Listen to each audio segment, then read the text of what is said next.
அன்பிற்கினிய கடவுள் அருள் டிவி நேயர்களுக்கு வணக்கங்கள். நான் உங்கள் டாக்டர் கல்வடங்கம் சத்யநாராயண சர்மா பேசுகிறேன். இன்றைக்கி தமிழ் சித்திரை மாதம் விசுவாவசு புத்தாண்டு பிறக்கின்ற பலன்களை பார்க்கலாம். விசுவாவசு அப்படிங்கிற அந்த வருடமானது 39வது வருடமாக வருகின்றது. பங்குனி மாதம் 30ஆம் தேதி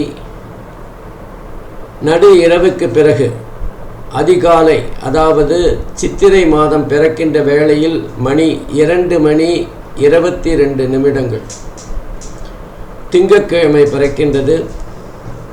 சுவாதி நட்சத்திரம், பிரதமை திதி, அதே நேரத்தில் வஜ்ரம் யோகத்திலும் கௌலவம் கரணத்திலும் இந்த புத்தாண்டு விசுவாவசு ஆண்டு பிறக்கின்றது. சுவாதி நட்சத்திரத்தில் பிறக்கின்ற காரணத்தினால் இந்த வருடம் பல வகைகளில் பிரம்மாண்டங்களை சந்திக்கப் போகின்றது. எல்லா விஷயத்திலும் ஒரு அகலம், எல்லா விஷயத்திலும் ஒரு விரிவு பார்க்கப்படும் என்ற ஒரு சூழ்நிலை தான் இருக்கும். பிரம்மாண்டமான விஷயங்களை இந்த ஆண்டு மக்கள் எல்லோரும் சந்திக்கப் போகிறார்கள். உலக நாடுகள் எல்லாம் சந்திக்கப் போகின்றது. அது மழையாக இருந்தாலும் சரி, இல்லை பூமி அதிர்வுகளாக இருந்தாலும் சரி, வெள்ளமாக இருந்தாலும் சரி, விபத்துக்களாக இருந்தாலும் சரி, இயற்கை சீற்றங்களாக இருந்தாலும் சரி, எதுவாக இருந்தாலுமே பிரம்மாண்டத்தை பார்க்க போகிறோம். சுவாதி நட்சத்திரத்தில் பிறக்குதில்ல, அதனால் அப்படி தான் இருக்கும். இந்த ஆண்டு விசுவாவசு ஆண்டு மகர லக்னத்தில் பிறக்கிறது. சனி பகவான் 2வது வீட்டில், நேத்திரஸ்தானம் என்று சொல்லப்படுகின்ற 2வது வீடு, அதாவது வாக்கிய பஞ்சாங்கத்தின்படி, திருக்கணித பஞ்சாங்கத்தின்படி 3வது வீட்டிலும் இருந்து பலாபலன்களை தரப்போகிறார். அதே மாதிரி குரு பகவானை பார்த்தா மகர லக்னத்துக்கு 6வது வீட்டில் ருணருத்ர ரோகஸ்தானம் என்று சொல்லப்படுகின்ற இடத்தில் மே மாதம் சஞ்சாரம் செய்ய போகிறார். ஏப்ரல் மாதம், அந்த சித்திரை மாதம் பிறக்கின்ற வேளையில் 4வது வீட்டில் தான் குரு பகவான் இருக்க போகிறார். அதே மாதிரி மகர லக்னத்திற்கு 3வது வீட்டில் ராகு பகவானும், மே மாதத்திற்கு பிறகு 2வது வீட்டிற்கு குடும்பஸ்தானத்துக்கு ராகு பகவான் வரப்போகிறார்.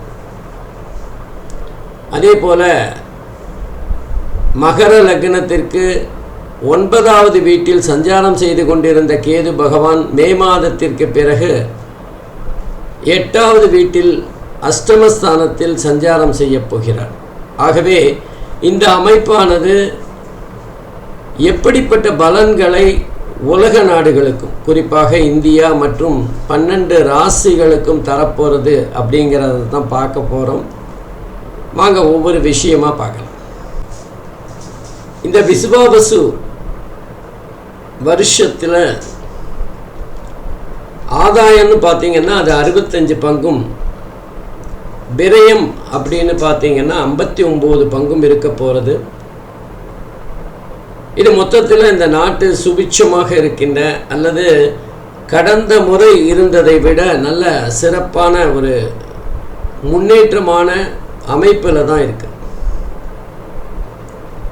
ஆகவே இந்த வருடம் உலக நாடுகளும் குறிப்பாக இந்தியாவும் நல்ல முன்னேற்றம் காணும் அப்படின்னு கண்டிப்பாக நம்ம எடுத்துக்கலாம். குறிப்பாக சொல்லணும்னா நீதித்துறை, பங்குச்சந்தை, கலைத்துறை போன்ற விஷயங்கள் வெகுவாக மேன்மை பெறும், வளர்ச்சி பெறும், முன்னேற்றம் பெறும். புதிய புதிய விஷயங்களை அவர்கள் இந்த உலகுக்கு அறிமுகப்படுத்த போகிறார்கள். இந்த வருஷத்துக்கு ராஜான்னு பார்த்தீங்கன்னா சூரியன் தான். நவகிரகத்துக்கும் ராஜா சூரியன் தான். இந்த வருஷத்துக்கும் ராஜா சூரியனாக தான் இருக்க போகிறது. அது மாத்திரம் இல்லாமல் சூரியன் இந்த வருஷம் 4 முக்கியமான துறைகளை தன்னுடைய ஆளுமையில் வைத்துக் கொள்ளப் போகிறார். ஆகவே இந்த வருடம் சட்டமும் நீதித்துறையும் நம்ம நாட்டை மிக மிக வலிமையாக ஆயப்போகிறது அப்படின்னு தான் சொல்லணும். நீதித்துறை தன்னுடைய உண்மையான சுயரூபத்தை காட்டப்போகிறது அப்படின்னு கூட எடுத்துக்கலாம். சட்டத்திற்கு எதிரானவர்கள் யாராக இருந்தாலும் அவர்கள் உடனுக்குடன் தண்டிக்கப்படுவார்கள் அல்லது அவர்கள் இனம் காட்டப்படுவார்கள். குறிப்பாக ராஜாவாக இருக்கிற அந்த சூரியன் மிக முக்கியமாக, அதாவது தலைமை பொறுப்புக்கு எப்படிப்பட்ட குணாதிசயங்கள் இருக்க வேண்டும் அப்படின்னு சொல்லக்கூடியவராக இருப்பார். குறிப்பாக இந்தியாவில் மிகப்பெரிய முன்னேற்றமும் மாற்றமும், உலக அரங்கில் இந்தியாவின் முக்கியத்துவம் வெகுவாக பேசப்படுகின்ற ஒரு சூழ்நிலையை பார்க்கலாம். வட மாநிலங்களில் கொஞ்சம் பொதுவாக வெள்ளப்பெருக்கு அதிகமாக இருக்கும். அதே மாதிரி தெற்கு பகுதியில் மிதமான மழை இருந்தாலும் சில பகுதிகளில் இயற்கையின் சீற்றத்தை காண முடியும். எவ்வளவு விஞ்ஞான முன்னேற்றங்கள் இருந்தாலும் அந்த இயற்கையின் சீற்றத்தை எதிர்கொள்வது என்பது மிக மிக சிரமமானது என்பதை மீண்டும் புரிந்து கொள்ளுகின்ற ஒரு தன்மை இருக்கும். புதிய புதிய வேகமான ரயில் போக்குவரத்துகள், விமான போக்குவரத்துகள் இதெல்லாம் அறிமுகப்படுத்தப்படும். ஆனாலும் மிகப்பெரிய 2 விபத்துக்களை இந்த காலகட்டத்தில் சந்திக்க போகிறோம். இந்த நேரத்தில் விஸ்வாவசு வருஷத்தில் மகர லக்னத்திற்கு அஷ்டமாதிபதி என்று சொல்லப்படுகின்ற சூரிய பகவான் சுகஸ்தானத்தில் சஞ்சாரிப்பதால் மக்களுக்கு ஏதாவது ஒரு வகையில் ஆரோக்கிய குறைபாடுகளை தரத்தான் போகிறார். மக்கள் நிம்மதியாக சுகமாக சந்தோஷமாக வாழ்வதில் ஒரு தயக்கம் இருக்கும், ஒரு தடை இருக்கும். கொரோனாவுக்கு கசின் பிரதர் போல புதிய ஒரு தொற்று இந்த வருடமும் மக்களை பீதியடைய செய்ய போகிறது. ஆனால் என்ன, டாக்டர்கள் கொரோனாவையே சந்தித்தவர்கள் இந்த தொற்றை இடது கையால் வெளியேற்றி விடுவார்கள். பெரிய பாதிப்பெல்லாம் இல்லைன்னாலும் மக்கள் பதற்றம் அடைகின்ற ஒரு சூழ்நிலையை தான் பார்க்க போகிறோம். இந்த விஸ்வாவசு வருஷத்தில் உற்பத்தி அதிகமாக இருந்தாலும் மக்கள் விலைவாசி உயர்வால் சற்று சலனம் அடைகின்ற சூழ்நிலையை பார்க்கலாம். பொதுவாக இந்த நேரத்தில் வளர்ச்சி என்பது அங்கொன்றும் இங்கொன்றுமாக இருந்தாலும் தனிநபர் வருமானம் என்பது மிக அதிகமாக இருக்கின்ற ஒரு சூழ்நிலையை பார்க்கலாம். சரி, தனிநபர் வருமானம் அதிகமாகிடுச்சேன்னு சந்தோஷப்பட முடியும்னா அதுவும் முடியாது. ஏன்னா விலைவாசிக்கு தான் அது போய் சேரும். மக்களுக்கு அந்த அதிகப்படியான வருமானம் என்பது எந்த வகையிலும் சேமிப்பாக மாறாது. வரியாகவோ அல்லது விலைவாசி உயர்வாகவோ அது கபலீகரம் செய்யப்படும். ஆகவே இந்த வருடமும் மக்கள் பணத்தை துரத்துகின்ற ஒரு சூழ்நிலையை தான் பார்க்கலாம். பொதுவாக இந்த விஸ்வாவசு வருஷத்தில் சூரிய பகவான் ராஜாவாகவும் மந்திரியாக சந்திரனும் இருக்க போகிறார்கள். குறிப்பாக 4 பதவிகளை சூரியனே பார்க்க போகிறார். குரு பகவான் சேனாதிபதியாக, அதாவது சஸ்யாதிபதியாக குரு பகவான் இருக்கின்ற காரணத்தினால், அதாவது மக்களுக்கான ஒரு கிரகமாக இருக்கின்ற காரணத்தினால் நீதி, நேர்மை, நியாயம் இதெல்லாம் வெகுவாக காப்பாற்றப்படும். நீதிமன்றங்கள் சட்டத்தை தன் கையில் எடுத்துக்கொள்ளும். தப்பு செய்யறதுக்கு மக்களும் பயப்படுகின்ற ஒரு சூழ்நிலை ஏற்படும். ஜெர்மன் நாட்டுக்கும் இந்தியாவுக்குமான நெருக்கம் அதிகரிக்கும். இந்தியர்கள் பலர் ஜெர்மன் நாட்டிற்கு வேலைக்காக செல்லப்படுவார்கள். அதே நேரத்தில் ஜெர்மன் நாடும் பல தங்களுடைய நிறுவனங்களை பல விதங்களில் இந்தியாவில் நிறுவுவதற்கான முயற்சிகளை மேற்கொள்வார்கள். இந்தியா மற்றும் ஜெர்மன் இருவருக்குமான புரிதல் மிக சிறப்பாக இருக்கும். ஒருவருக்கொருவர் தங்களுடைய வர்த்தகங்களை மேம்படுத்தி கொள்ளுகின்ற முயற்சியாக இது இருக்கும். இந்த விஸ்வாவசு ஆண்டில் 2 சந்திர கிரகணங்கள் இந்தியாவில் தெரிகின்ற வகையில் இருக்கும். முதல் சந்திர கிரகணம் என்பது செப்டம்பர் மாதம் 7ஆம் தேதி 2025 இரண்டாவது சந்திர கிரகணம் மார்ச் மாதம் 3ஆம் தேதி 2026 வர இருக்கின்றது. இந்த 2 சந்திர கிரகணங்களும் இந்தியாவில் தெரிகிற மாதிரி தான் இருக்கும். பொதுவாக இந்த விஸ்வாவசு ஆண்டில் மத்திய மாநில அரசு புதிய வரி சலுகைகளை மக்களுக்காக தரும். இந்த காலகட்டத்தில் ஏற்றுமதி இறக்குமதி பாதிப்படையும். பொதுவாக பெண்கள் மேன்மை பெறுகின்ற ஒரு ஆண்டாக விஸ்வாவசு ஆண்டு இருக்கும்.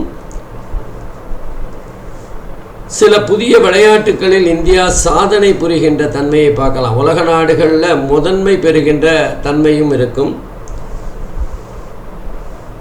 மழை, ஏராளமான மழை இருக்கும். கடந்த ஆண்டை விட 2 மடங்கு அதிகமாக மழை பெய்கின்ற ஒரு விஷயத்தை பார்க்கலாம். அளவுக்கு மிஞ்சினால் அமிர்தமும் நஞ்சுன்னு சொல்லுவாங்களே, அந்த மாதிரி அதிகப்படியான மழை பெய்தாலும் அதில் பாதிக்கு மேல் சமுத்திரத்தில் கலக்கின்ற காரணத்தினால் மக்கள் அதன் மூலமாக பயனடைவது என்பது குறைவாகத்தான் இருக்கும்.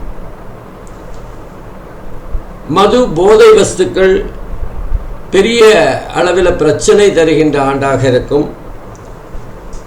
ஒரு பக்கம் வெள்ளம் இருந்தாலும் இன்னொரு பக்கம் குடிநீர் பிரச்சனை இருக்கின்ற தன்மையும் பார்க்கலாம். ஏற்கனவே சொன்ன மாதிரி புதிய விஷக்கிருமி ஒன்று உருவாகி அது மக்களை பீதியடைய செய்யும். அரசியல் பெரும் தலைகள் சிலர் வம்பு வழக்குகளில் சிக்கி சில நாட்கள் பத்திரிகைகளின் தலைப்புச் செய்தியாக ஆவார்கள். யாருமே எதிர்பாராத வகையில் அரசியல் எதிரிகள் என்று சொல்லப்படுகின்ற 2 கட்சிகள் ஒன்றோடொன்று உறவாடுகின்ற தன்மையை பார்க்கலாம். அரசியல் குழப்பம் என்பது இந்தியா முழுவதும் இருக்கும். அங்கங்கே சில சிக்கல்களை தந்தாலும் ஒரு மாற்றத்திற்கான அறிகுறி தென்படுகின்ற வகையில் இருக்கும். வாக்கியப்படி பார்த்தோமேயானால் இந்த விஸ்வாவசு ஆண்டில் சனி பயிற்சி, குரு பயிற்சி, ராகு கேது பயிற்சி 3 பயிற்சிகளும் நடைபெற இருக்கின்றது. வருகின்ற மே மாதம் குரு ராகு கேது பயிற்சியும், 2026 6ஆம் தேதி மார்ச் மாதம் சனி பயிற்சியும் நடைபெற இருக்கின்றது. திருக்கணிதப்படி பார்த்தீங்கன்னா மார்ச் மாதம் 2025 பயிற்சியாகி மீன ராசியில் சஞ்சாரம் செய்கின்றார்.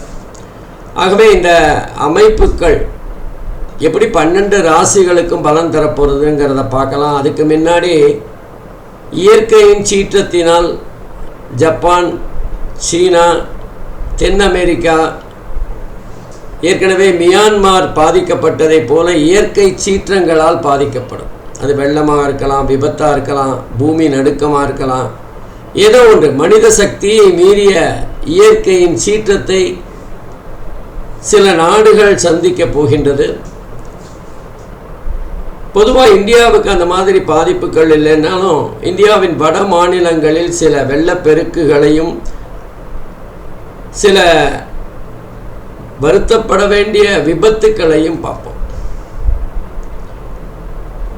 ஆகவே இயற்கை சீற்றத்தினால் சில மனித உயிர்களை பலி கொடுக்க வேண்டிய ஆண்டாகவும் இது அமையும்.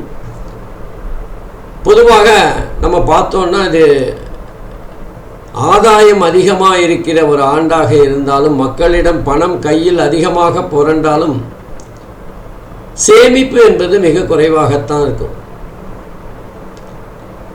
அதனால் அரசாங்கம் பெரிய அளவில் பயன்பட்டாலும் மக்களுக்கான பயன்பாடு என்பது ஓரளவிற்கு முன்னேற்றத்தை தரும். சரி, 12 ராசிக்கும் பலாபலன்களை பார்க்கலாம். அன்பிற்கினிய மேஷ ராசி என்பர்களே, இந்த விஸ்வாவசு ஆண்டு உங்களுக்கு எந்த மாதிரியான பலன்களை தரும் அப்படின்னு பார்க்கலாம். பொதுவாக மேஷராசியை பொறுத்தவரை 2 பங்கு ஆதாயமும் 14 பங்கு விரயமுமாக தான் இருக்கும். அது சுப விரைவுகளாக கூட இருக்கலாம். விரயம் அதாவது